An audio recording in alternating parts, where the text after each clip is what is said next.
Tinatayang 1,500,000 halaga ng fully grown marijuana plants ang nadiskubre ng kapulisan ng Kalinga sa isinagawang marijuana eradication sa Barangay Tulgao West, Tinglayan, Kalinga nito lamang ika-11 araw ng Hulyo taong kasalukuyan.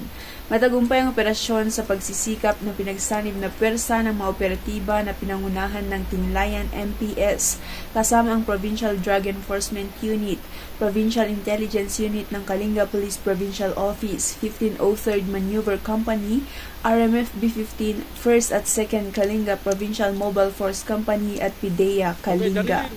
Nadiskubre ng mga nabanggit na operatiba ang isang plantasyon sa communal forest na may kabuuang lawak na 500 metro kwadrado na may nakatanim na humigit kumulang 3,000 piraso ng fully grown marijuana plants at may standard drug price na nagkakalaga ng 1,500,000.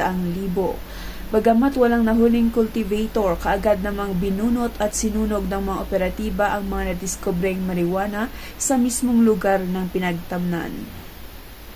Mula dito sa Baguio City, ako ang iyong PNN correspondent, Patrolwoman Febelin Codiam, alagad ng batas, tagataguyod ng Balitang Pulis.